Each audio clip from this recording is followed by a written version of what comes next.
एक राष्ट्र एक चुनाव ये एक नया विचार नहीं है। देश में पहले भी 1952 में लोकसभा और राज्य की विधानसभाओं का चुनाव एक साथ करवाए जाते थे। लेकिन ये परंपरा कैसे बाधित हो गई? कैसे ये चीज़ परंपरा बदल के अलग अलग राज्य के अलग अलग चुनाव में बट गया? तो वो इतिहास में देखेंगे तो भारत सन 1951-52 में लोकसभा राज्य की विधानसभा का चुनाव एक साथ एक समय सीमा में करवाए गए। 1952, 1957, 1962, 1967 तक लगातार देश में लोकसभा और राज्य की विधानसभाओं के चुनाव करवाए गए। लेकिन समय समय पर विधानसभाओं के भंग और सरकार गिरने से ये परंपरा बाधित हुई। 1960 के दशक में राजनीतिक स्थिरता, अस्थिरता और दल बदल के कारण निर्वाचन चक्र में अधिक विविधता और जटिलता आ गई। एक राष्ट्र एक चुनाव के पीछे तर्क दिए जा सकते हैं जो चुनौतियां पेश करेंगे। पहला है संघवाद के लिए खतरा। संविधान के अंदर सभी को अलग अलग शक्तियां दी गई हैं।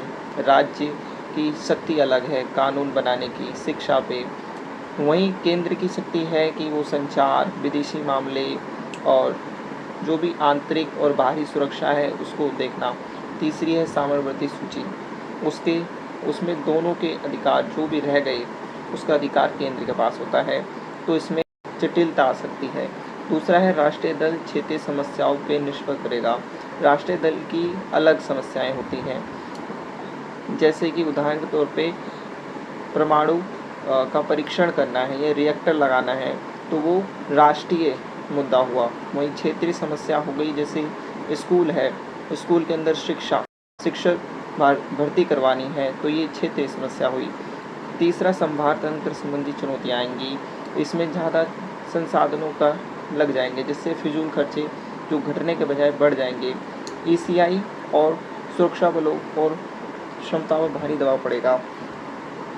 ईवीएम, इलेक्ट्रॉनिक वोटिंग मशीन और VVPAT, voter verify paper audit की कमी की मात्रा, खरीद की आवश्यकता होगी।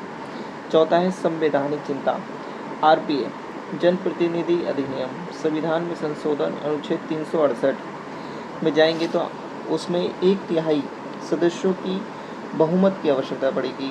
50% राज्यों का समर्थन चाहिए, तब इसको लागू किया जा सकता है। पाँचवा है उत्तरदायित्व और न्यूनीकरण और जवाबदेहीहीनता। इसमें जवाबदेही कौन देगा?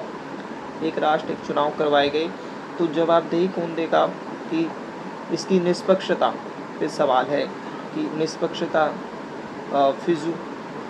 किसी जगहों पर फ्रॉड हो जाता है, वहाँ पर गलत वोटर्स जो अपना वोट डाल देते हैं या वहाँ अलग प्रकार से फ्रॉड होता है, तो उसकी कैसे सुनिश्चित किया जाएगा, ये इसकी चुनौतियाँ हैं। और इसके पक्ष में तर्क दिया जा सकता है कि इससे आर्थिक जो अहंस होता है उसमें कमी आएगी। दूसरा, राजनीतिक स्थिरता आएगी। तीसरा, इससे जवाबदेही बढ़ेगी सरकार की। चौथा, महत्वाकांक्षी योजनाएं हैं उनका संचालन समय पे हो पाएगा। पाँचवा, देश के जो निर्वाचन चक्र है उसमें सरकार अपना ध्यान ना देकर योजनाओं पे ध्यान दे पाएगी। निष्कर्ष ये है कि शिक्षित युवाओं और जो एक्सपर्ट विशेषज्ञ हैं उनकी विचार विमर्श किया जाना चाहिए इस पे लागू किए जाने से, इससे कुछ बदलाव देखे जा सकते हैं।